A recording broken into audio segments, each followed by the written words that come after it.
Hola, en este video vamos a presentar la solución del ejercicio 7 del práctico 10.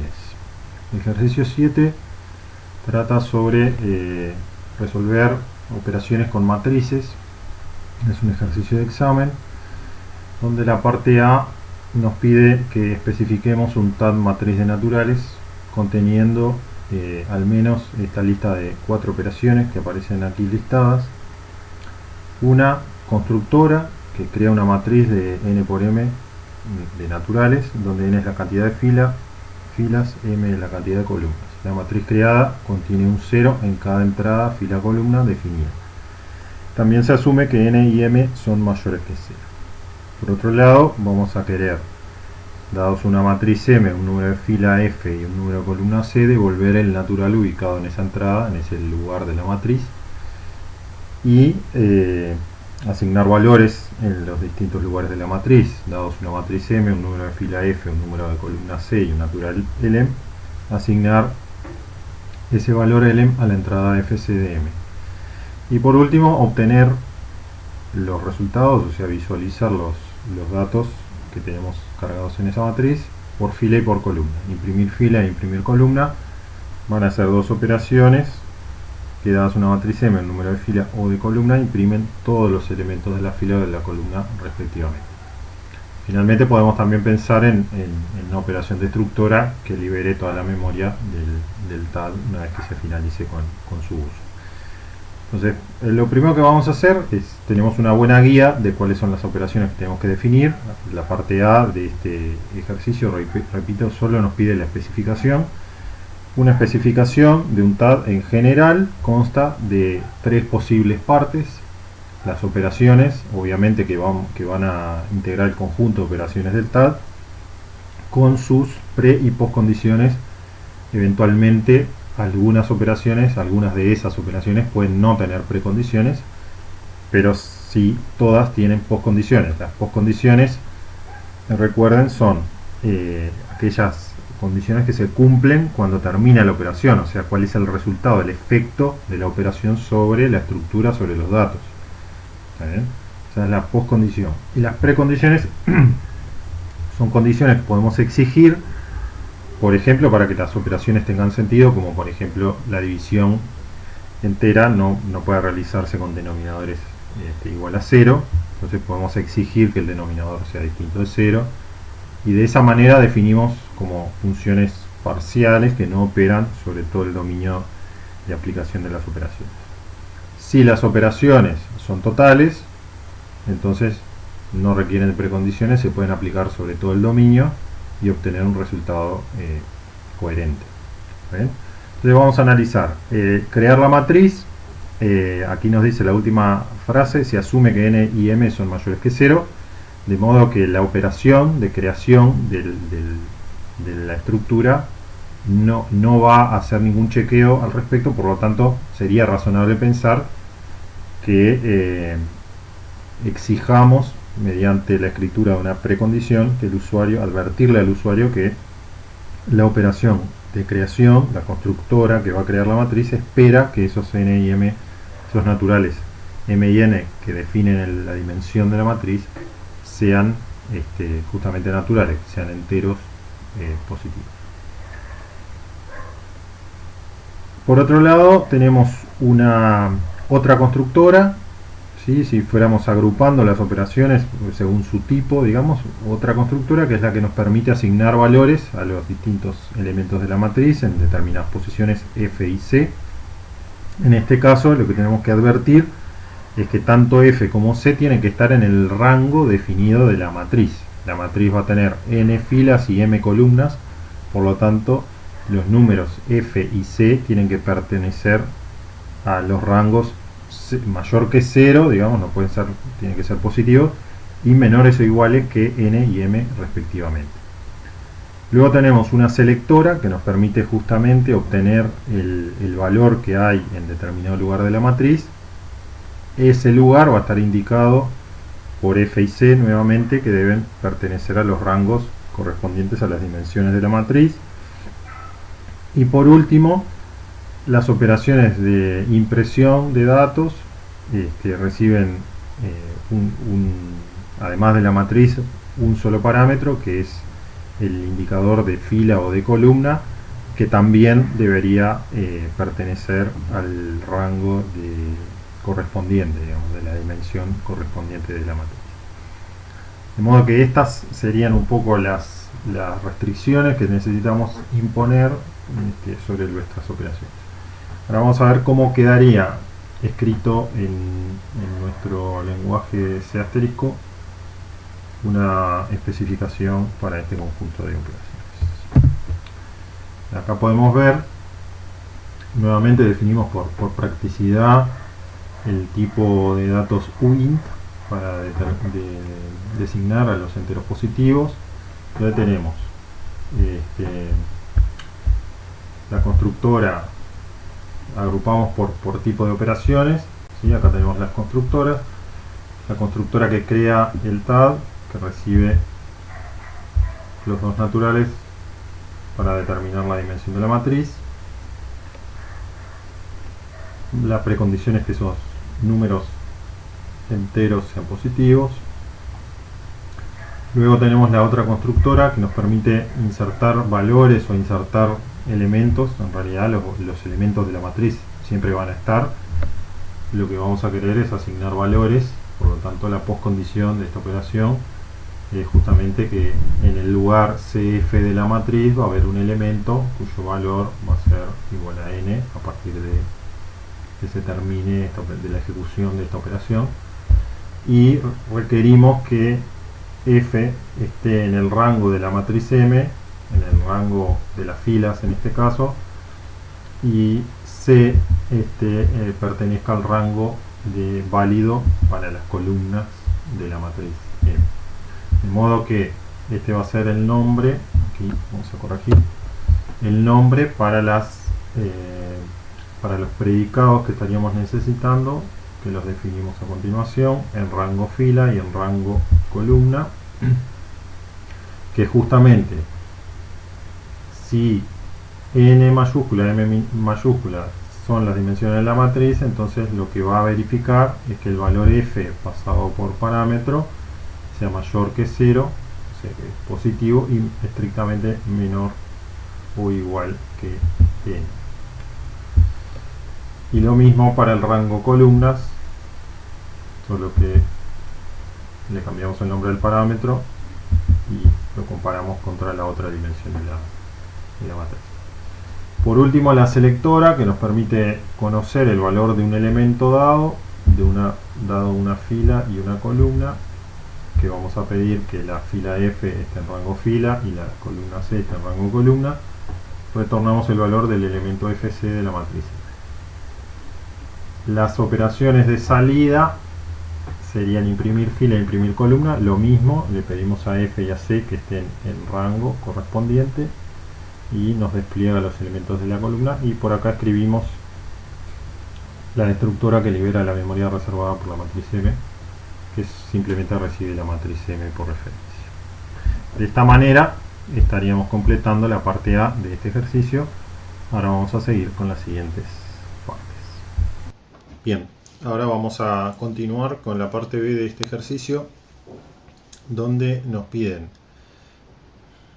resolver el mismo problema, el mismo TAD, definir una estructura para una circunstancia particular, que es resolverlo en el contexto de las matrices dispersas. Y nos dice: las matrices dispersas son aquellas donde la mayoría de sus elementos valen 0.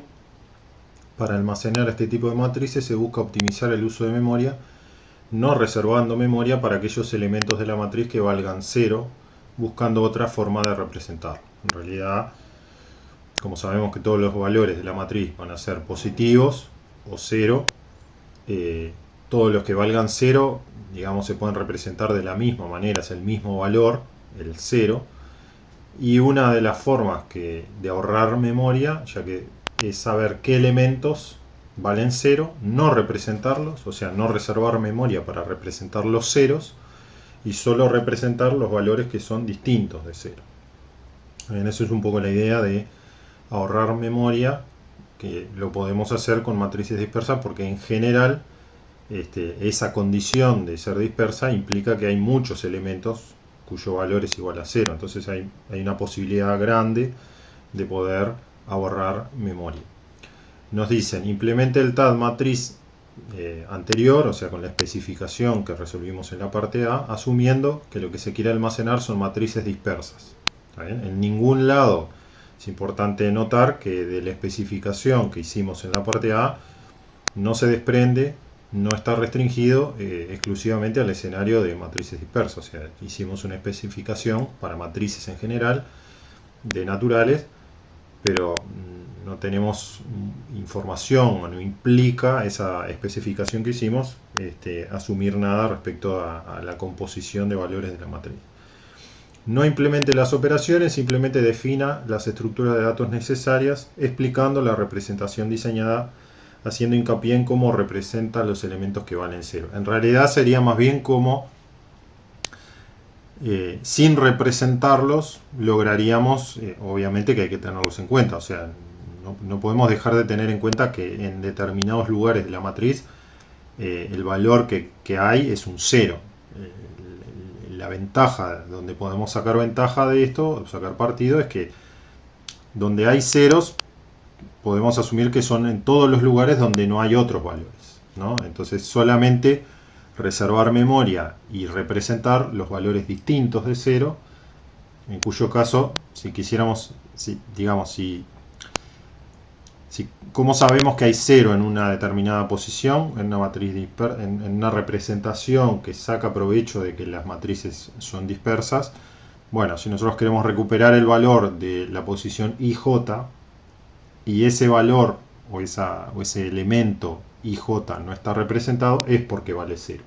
Entonces nuestras operaciones tendrían un poco esa lógica. Cuando no encuentro el valor, obviamente no puede haber huecos en la matriz, o sea, valores sin definir. O sea, cuando no lo encontramos es porque vale 0. Y nos dedicamos solamente a representar los valores que no son 0 y que obviamente pueden ser distintos entre sí. Entonces ahí no podemos asumir nada y tenemos que básicamente representarlos todos.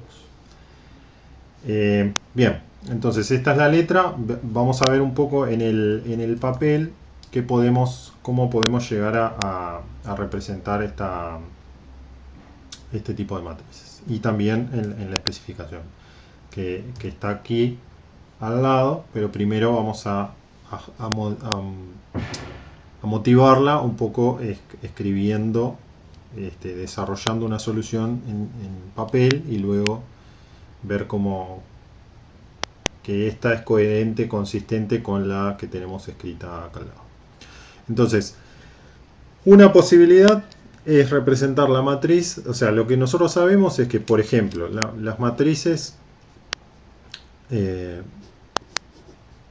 van a ser elementos que van a estar organizados por fila y por columna, ¿verdad? Entonces,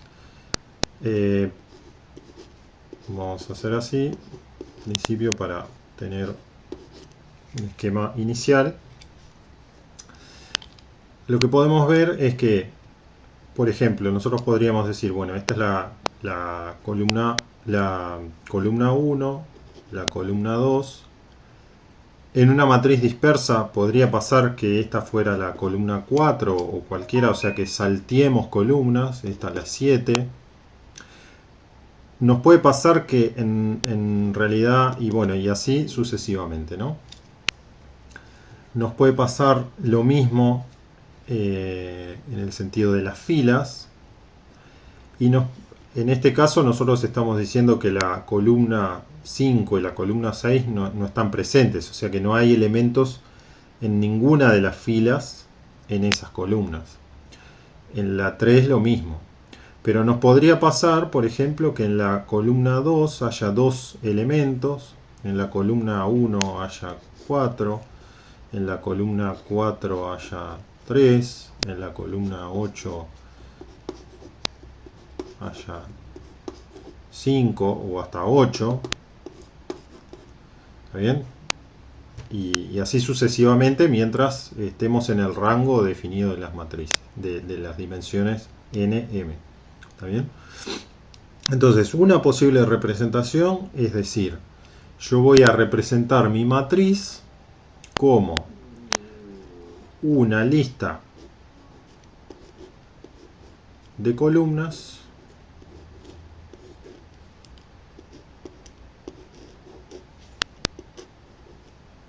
donde voy a tener el identificador de cuál es esa columna. Eso lo tengo que saber para poder navegar en la matriz. Por ejemplo, cuando me piden devolver el elemento de la columna 5, yo debería navegar y decir, bueno, la columna 5 no está, o sea, no hay elementos en la columna 5, por lo tanto, cualquier elemento de la columna 5 tendría valor 0. Si me piden un elemento de la columna 2, bueno, en ese caso tendría que encontrar la columna 2 y en este nodo tendría colgando una lista de elementos y en cada nodo lo mismo,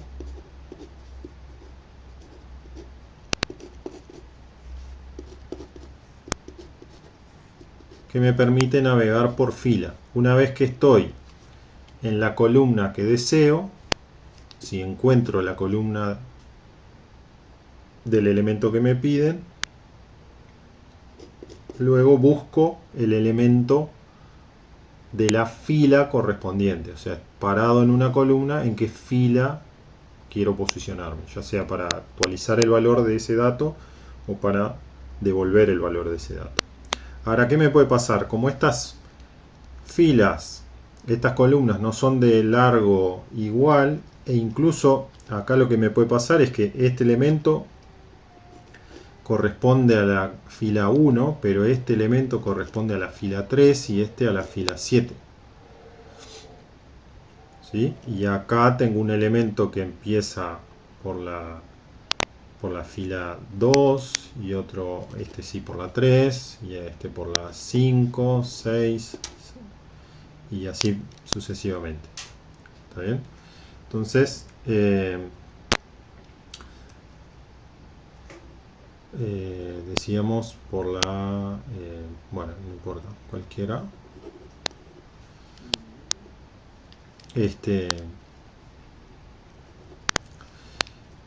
Entonces lo que voy a tener, no voy a poder contar los elementos para saber en qué fila estoy, porque en realidad puede haber huecos.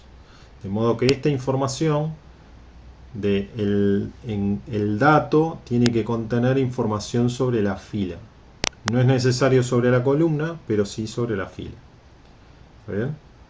Para que yo pueda encontrar los elementos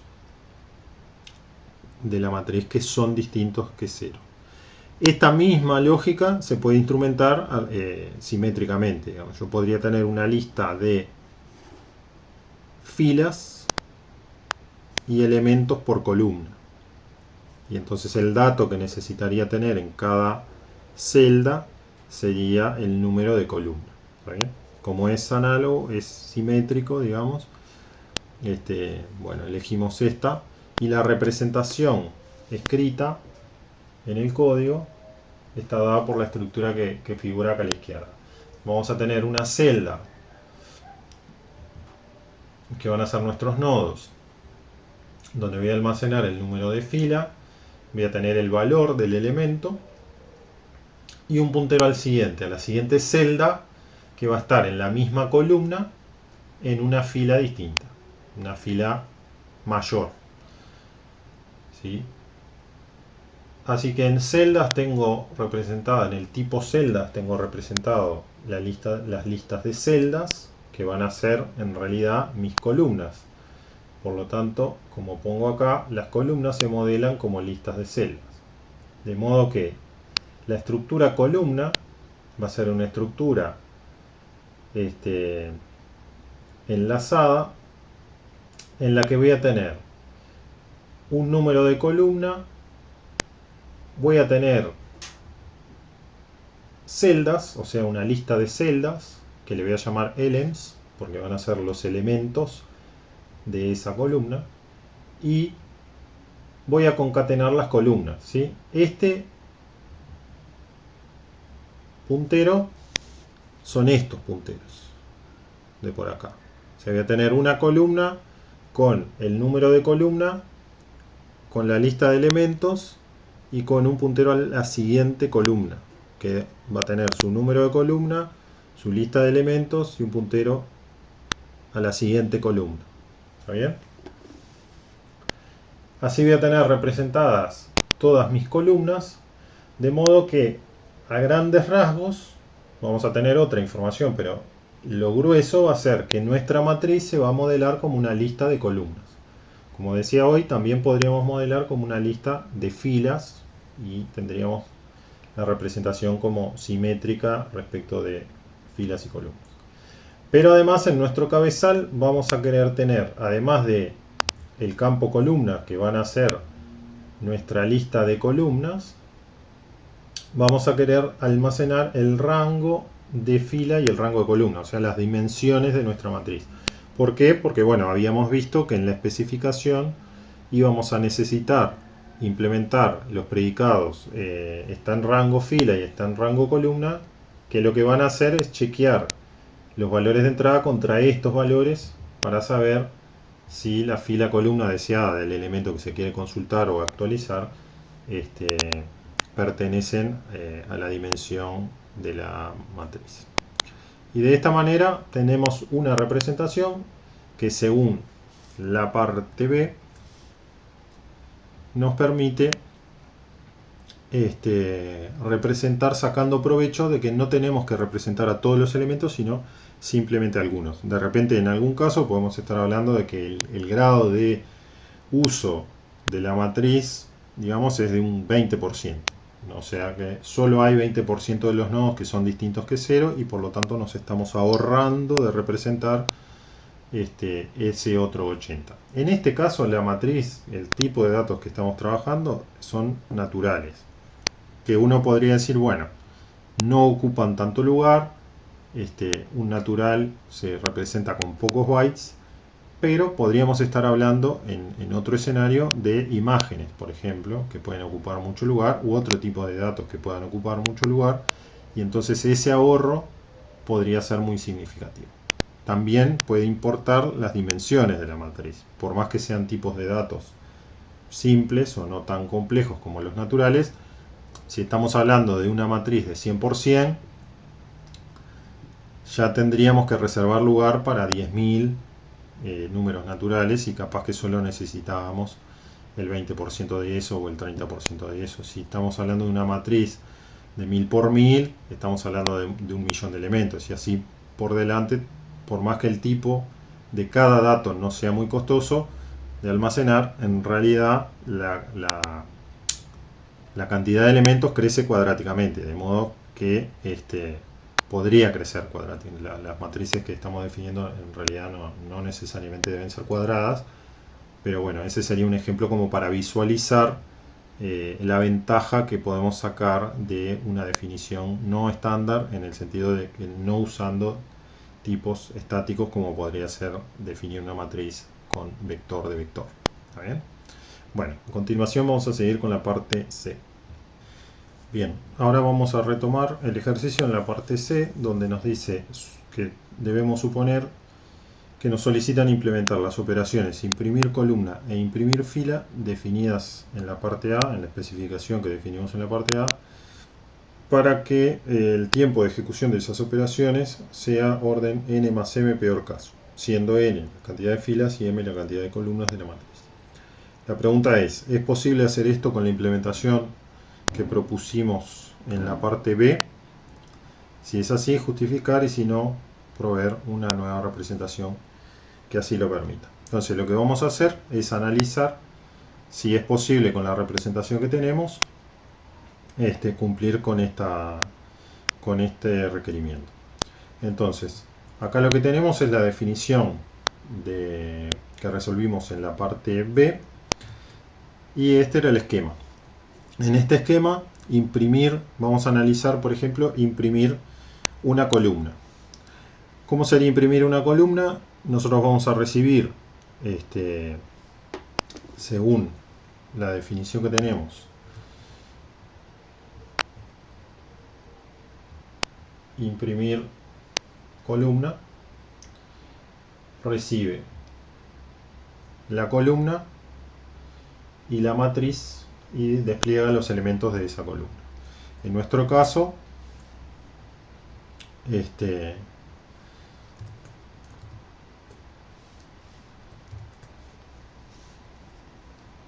si a nosotros nos indican cuál es la columna que queremos imprimir, la operación se resolvería más o menos así. Acá tenemos un cabezal, ¿verdad? Nuestra matriz consta de un cabezal que nos permite acceder a la lista de columnas y luego las dimensiones de la matriz, ¿sí? Esta sería nuestra matriz M, es un puntero a una estructura, a un cabezal de esta manera. Entonces, si a nosotros nos dicen imprimir la columna número I, nosotros vamos a utilizar este puntero para ir uno por uno consultando. No podemos contar, tenemos que ir preguntando si el número del nodo es el correspondiente a la columna que queremos imprimir. Y una vez que encontramos la columna o no la encontramos, si no la encontramos no tenemos nada para imprimir, o sea que si nos piden imprimir la 3 y ya pasamos la 2 y la siguiente es la 4, que es mayor que 3, esta lista se supone ordenada. Eso no lo dijimos en la parte anterior, pero esta lista es una lista ordenada de columnas en orden creciente, o sea que podemos saber cuando falta una columna para decir, bueno, si la columna no está presente no hay nada para imprimir. Si la columna está presente y la encontramos, simplemente recorremos la lista de elementos, la lista de celdas que cuelga de esa columna, de ese nodo que representa la columna número I, imprimiendo todos los elementos. ¿Cuál es el peor caso? El peor caso es que nos pidan imprimir la columna que está en la ubicación M y que en esa columna estén presentes todos los elementos, ¿sí? Hasta n elementos. De modo que vamos a tener que navegar preguntando hasta encontrar la columna M veces, y luego en la operación de imprimir los elementos vamos a tener que avanzar n lugares porque esa columna está completa. Ese es el peor caso, que nos pidan imprimir los elementos de la última columna y que esa columna esté toda completa. En ese caso, el orden de imprimir columna sería m más n, que es lo que nos piden que debería, el orden que debería tener. Así que con esta representación sería posible cumplir con ese requerimiento. Ahora, ¿qué pasaría si nos piden imprimir la fila 3? Supongamos. Entonces vamos a suponer que acá tenemos un elemento de la fila 3. ¿Sí? Y así por delante. Bueno, lo que pasaría es que para todas las columnas tendríamos que buscar el elemento de la fila 3, que puede estar o puede no estar. ¿Sí? ¿Cuál es el peor caso? El peor caso es que nos pidan imprimir el enésimo elemento de cada fila, con lo cual siempre tenemos que llegar hasta el final, y que estén presentes todas las columnas, al menos con un elemento, o sea que en esta recorrida no me voy a saltear ninguna, y que la matriz esté completa, o sea que tenga todos los elementos, los m por n elementos estén presentes en la matriz. O sea que no sería una matriz dispersa estrictamente. Pero ese sería el peor caso. ¿Por qué? Porque por cada nodo que representa la columna I, tengo que bajar hasta el último lugar. Si están presentes todos los elementos, va a ser el lugar enésimo para imprimir ese elemento. Luego tengo que avanzar 1, bajar n lugares. Como aquí tengo m columnas, y dijimos que el peor caso es que estén todas, y el peor caso es que estén todos los elementos en las filas, entonces por cada vez hago n operaciones y tengo que hacerlo m veces. O sea que el orden del tiempo de ejecución de imprimir fila con esta estructura no sería n más m, sería n por m.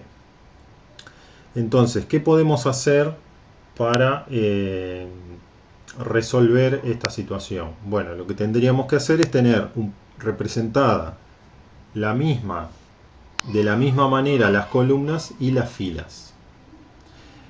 ¿Sí? Entonces vamos a dar vuelta a la hoja acá. Para tener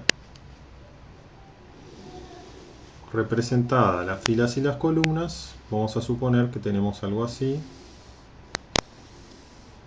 ¿Sí? Acá tenemos m columnas, n filas. Acá tenemos nuestro cabezal con n y m. Y lo que vamos a tener acá es las columnas hasta m, las filas hasta n, y los elementos que vamos a tener de nuestra matriz. Ahora, en la columna J y en la fila I, voy a tener el elemento IJ que va a estar colgando de una lista por acá.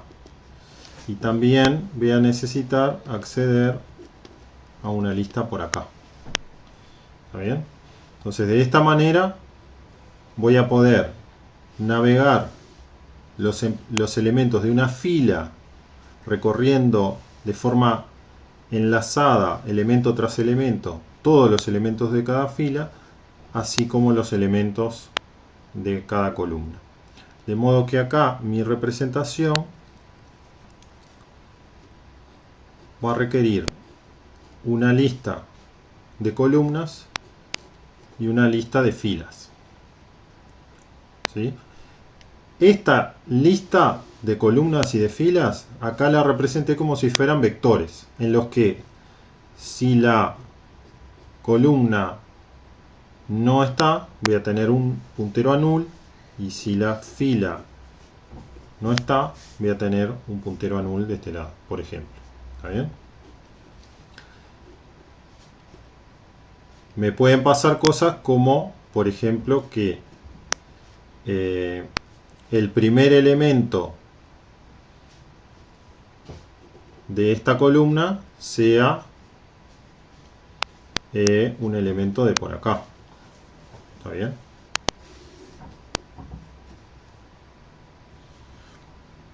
Y todas las variantes que pueda considerar. O sea que voy a tener una matriz dispersa donde voy a tener representadas todas las filas, todas las columnas, pero solo los elementos distintos de 0 de cada fila y de cada columna. Esta representación nos permite, como nos permitía la anterior, imprimir columna en orden m más n e imprimir fila en orden m más n. En realidad, si yo en el elemento tengo los dos datos, la fila y la columna representados, puedo navegar por, si me piden fila, voy a buscar imprimir la fila, voy a venir a buscar acá, imprimir toda la lista. Si me piden imprimir columna, voy a venir por acá, imprimir toda la columna. ¿Está bien? En realidad el acceso a la columna y el acceso a la fila se realiza en orden 1, porque estos son vectores, de modo que el costo de estas operaciones va a ser orden m en el caso de imprimir fila y orden n en el caso de imprimir columna. El código quedaría, vamos a verlo, vamos a hacer lo siguiente, vamos a modificar el código que teníamos. El código que teníamos era celdas que tenían número de fila, le vamos a agregar número de columna, vamos a tener el valor, eso lo seguimos necesitando, y cada nodo va a tener que enlazarse con su siguiente en columna y con su siguiente en fila. De modo que aquí vamos a tener algo así. Y estas van a ser nuestras listas de celdas. Luego, no vamos a tener nuestra matriz representada como una lista de columnas, sino que lo que vamos a tener es un cabezal donde vamos a tener las dos dimensiones que teníamos antes.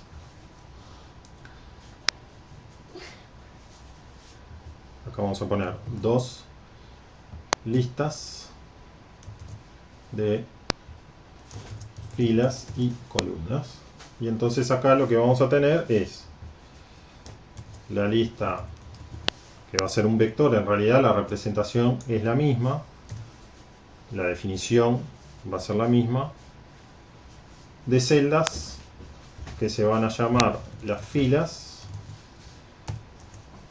y otras que van a ser las columnas. Y de esta manera vamos a tener representada nuestra matriz, en la que vamos a poder imprimir, vamos a poder hacer un uso eficiente de la memoria y vamos a poder imprimir tanto elementos de fila como de columna, respetando, incluso siendo un poco más eficientes que la restricción que nos plantea la letra.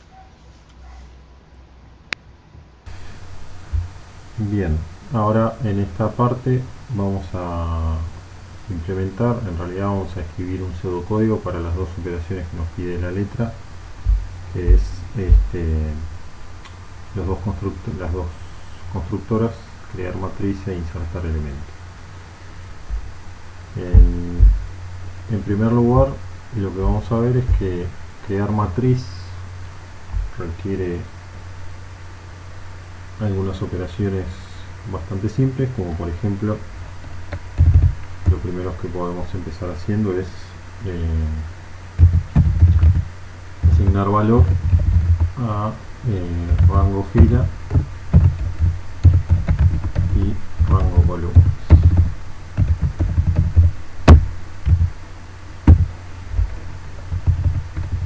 Filas, columnas. Rango fila, rango columna. Bien. Luego, en función del tipo, rango fila, rango columna. Lo que deberíamos hacer es crear los dos vectores, el vector de fila y el vector de columnas.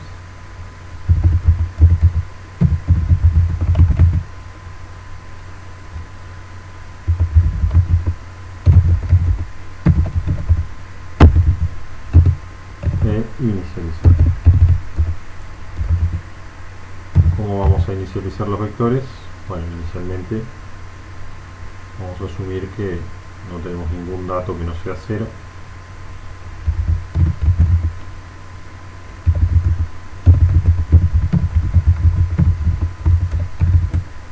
Y eso es equivalente a decir que todas las filas y columnas están vacías y por lo tanto las listas de elementos de filas y columnas no existen y esas listas son nulas.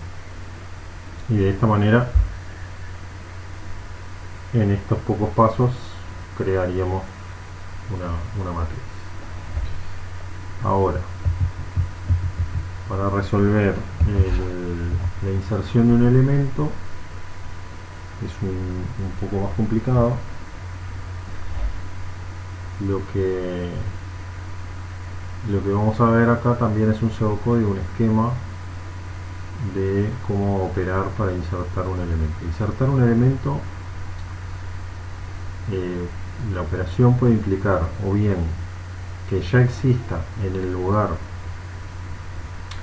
fc un nodo con un valor asignado y lo que vamos a hacer es sobreescribirlo con esta entrada n, o bien el caso en que el FC, o sea el elemento FC, valiera 0 y por lo tanto no está representado, no hay un nodo que represente ese lugar en la matriz. Si detectamos esa situación tendríamos que crear un nodo, o sea pedir memoria, crear un nodo, setearle los valores de F y C, N, y además linkearlo adecuadamente con los otros elementos de la columna y de la fila. Vamos a ver acá que las celdas, o sea los elementos, los nodos, tienen número fila, número columna, el valor y dos punteros para concatenarlo o enlazarlo con los restantes elementos de la columna y de la fila. Entonces lo que vamos a hacer es buscar el elemento FC, el elemento de la posición FC, y en ese proceso de búsqueda podemos llegar a la conclusión de que el elemento no está, no existe ningún nodo con esas coordenadas, entonces en ese caso lo vamos a crear, y si lo encontramos vamos a sobreescribir el campo valor. Una estrategia, dijimos que, bueno, por ejemplo vamos a buscar, vamos a ingresar a la estructura recorriendo el vector de columnas. Entonces un caso dentro de lo que sería busco elemento FC por columna. Una situación es que justamente la columna esté vacía, en ese caso obviamente el elemento no está, eso sería algo así como si M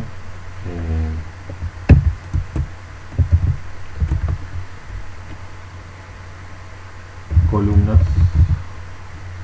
de el acceso, habíamos dicho, a la columna C correspondiente se hace en orden 1.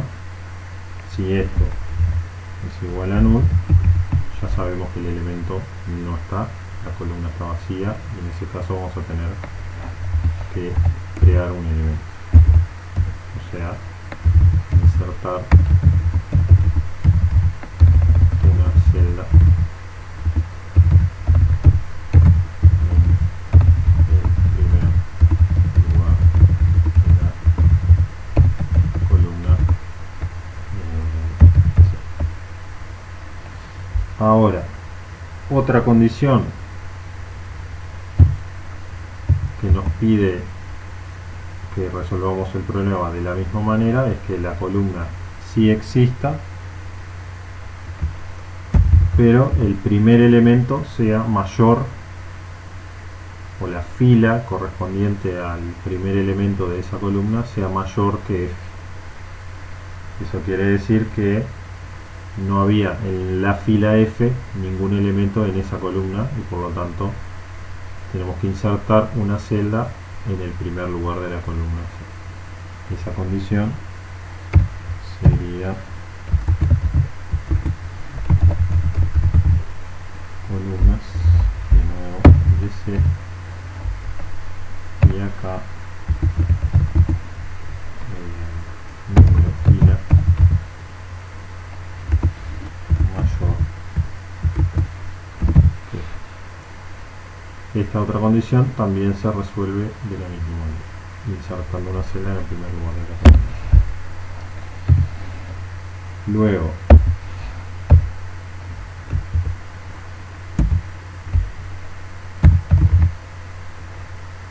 else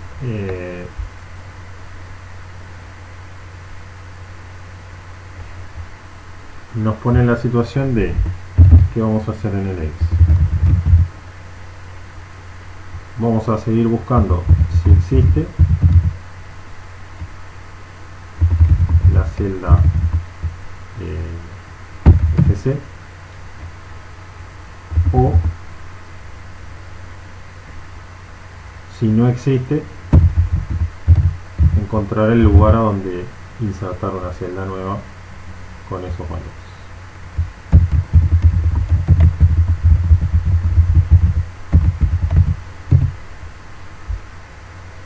Entonces, habíamos dicho que en el if consideramos que la columna o bien no tenía elementos o bien ya el primer elemento pertenecía a una fila más grande que el elemento que queremos insertar.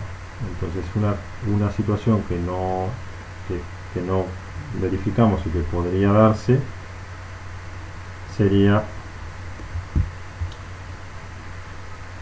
que el elemento existe y es el primero. O sea, si el elemento existe y es el primero, la condición, vamos a copiar esto, se va a repetir varias veces,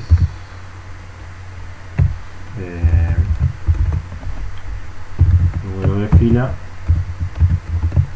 es exactamente igual a f.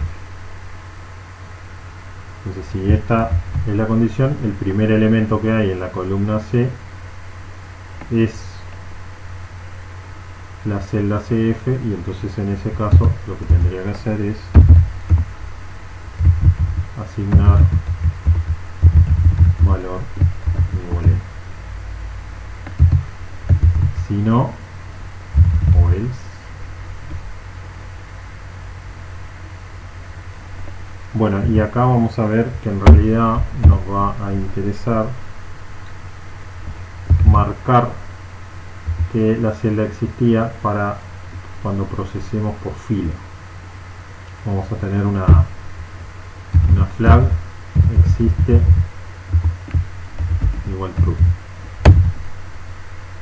Esa flag nos va a permitir saber cuando naveguemos por fila para enlazar adecuadamente eventualmente el nodo nuevo con sus nodos de la misma fila. Nos va a servir saber si el nodo ya existía o no existía, porque en realidad si el nodo ya existe, ya está enlazado. Entonces, si al salir de este análisis de caso por columna encontramos al nodo por fila, no vamos a tener que hacer nada, porque de hecho cuando lo encontramos ya le actualizamos el valor, o sea que no vamos a tener que navegar por fila. Pero si el nodo no existía y lo creamos y lo enlazamos en la lista de columnas, luego vamos a tener que también enlazarlo correctamente en lo que sería la lista de elementos de la fila correspondiente. Entonces esta flag nos va a permitir llevar en memoria esa condición, ese estado, para saber si tenemos que hacer algo luego o no. Si el primer elemento de la columna no era el elemento que busco, entonces lo puedo encontrar más adelante o no. Tengo las dos opciones. En realidad, nuevamente voy a buscar si lo encuentro o encontrar el lugar adecuado para insertarlo. Entonces, buscando si lo encuentro o encontrar el lugar adecuado, serían las siguientes condiciones. Llego al final de la lista de elementos de la columna,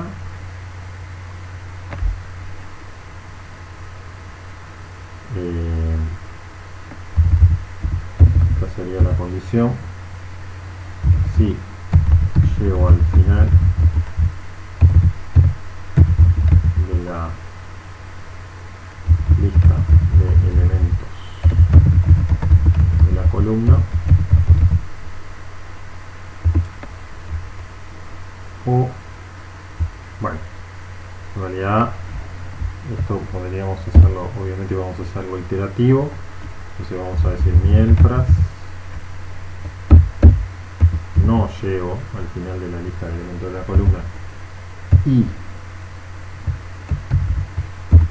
no encuentro el lugar,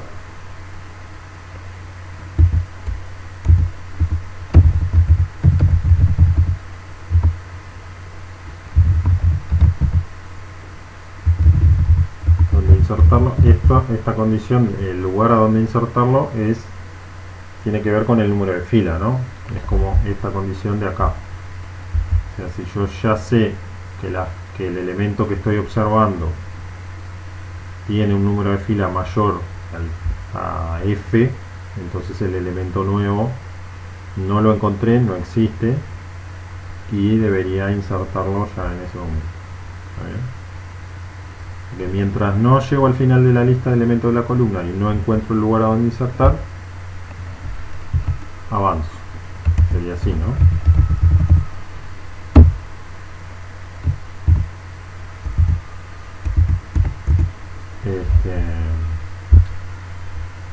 Bueno, luego de iterar, sabemos que salimos por alguna de las dos condiciones. O la lista se acabó o encontramos el lugar.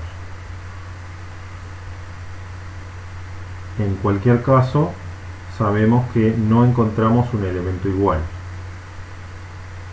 ¿Está bien? O sea, la pregunta es, si llegué al final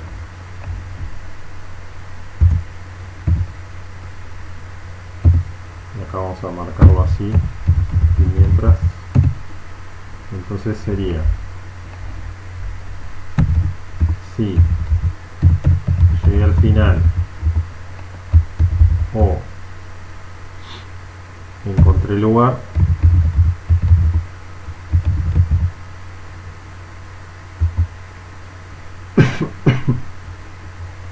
esto es equivalente a no encontré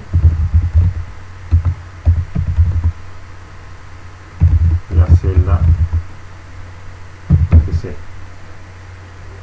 Entonces, si ocurre esto, tengo que crear uno nuevo, que fue lo mismo que hicimos acá. Vamos a... bueno, exactamente no, pero vamos a poner insertar una celda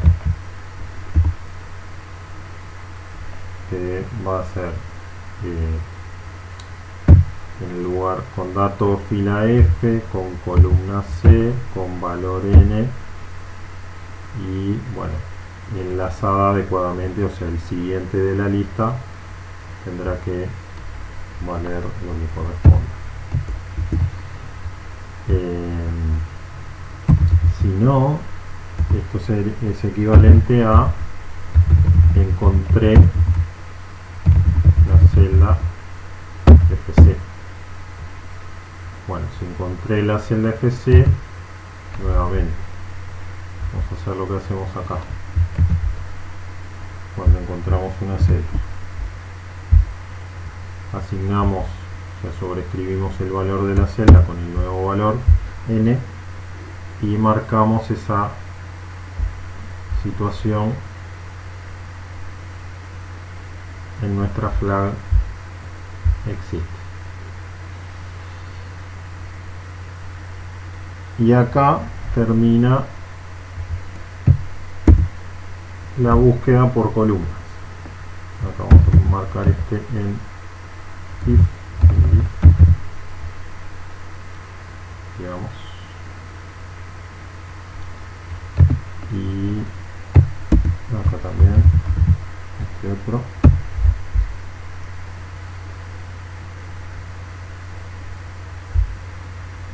Entonces ahora lo que deberíamos hacer es verificar si existe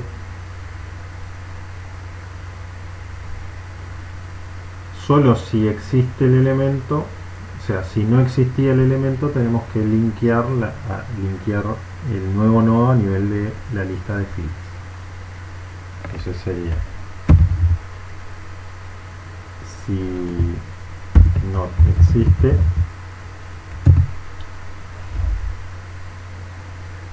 vamos a varios entonces acá, tienes que dentro de la pantalla. Si no existe,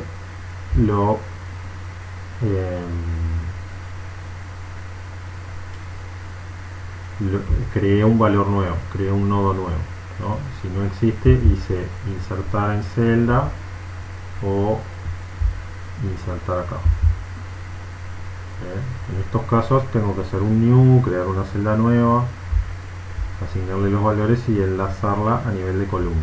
Pero ahora lo que voy a tratar de hacer es resolver que quede bien enlazada a nivel de la lista de los elementos de la fila F. Así que acá la primera condición para encontrar el elemento, ¿sí? Que ya sé que creé una celda nueva, o sea que el elemento lo voy a encontrar, tengo que navegar por la fila hasta encontrar el lugar a donde enlazarlo con sus pares. Situaciones que me pueden pasar es que la lista de elementos de la fila F sea vacía, o sea no había hasta ese momento ningún elemento en esa fila. Eso es parecido a lo que teníamos acá, ¿no? Lo que teníamos copiado por ahí, que era M, pero de filas en la posición F es igual a null. Eso es que la lista esté vacía, entonces ahí lo insertaría al principio de nuevo, o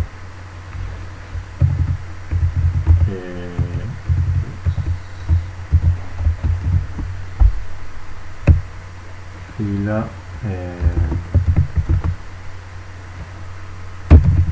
número de columna. Ahora navego por la fila, el vector de fila, mirando el número de columna.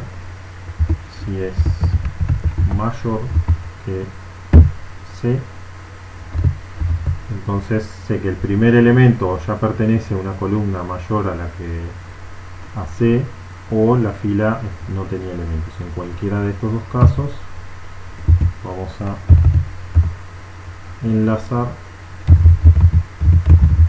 el nodo nuevo, la nueva celda, con las restantes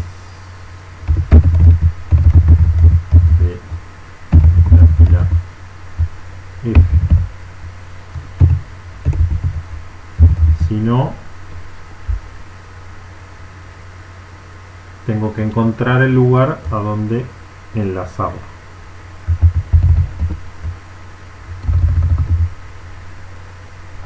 Y para encontrar el lugar a donde enlazarlo voy a iterar, entonces de nuevo, mientras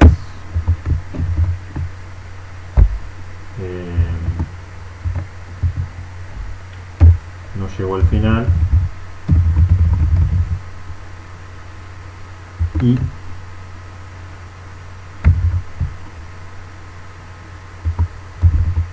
no encontré el lugar,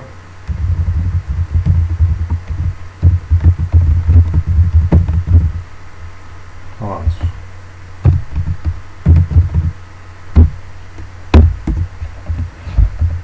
Bien.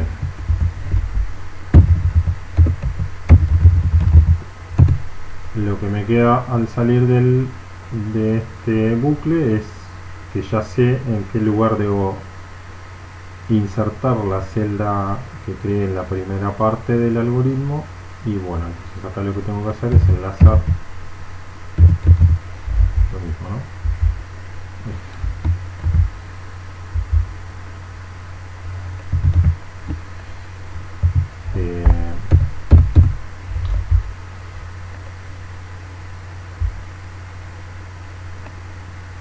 Bien, esto más que comentado, vamos a descomentarlo. Esto es lo que habría que hacer.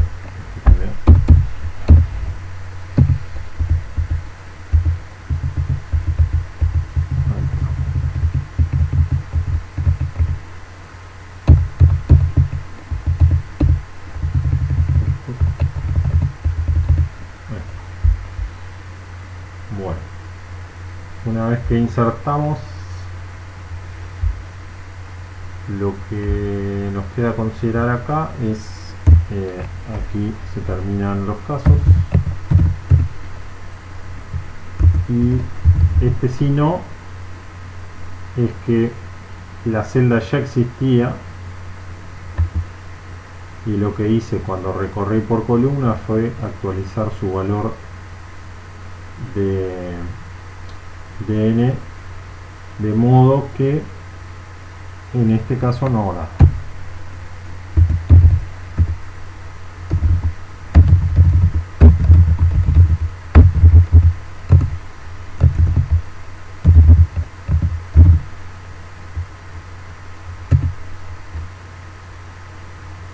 Y acá termina nuestro algoritmo. Así que bueno, queda como ejercicio pasar este pseudocódigo a código y eventualmente dejarlo todo consistente. Muy bien, de esta manera terminamos de trabajar el ejercicio 7.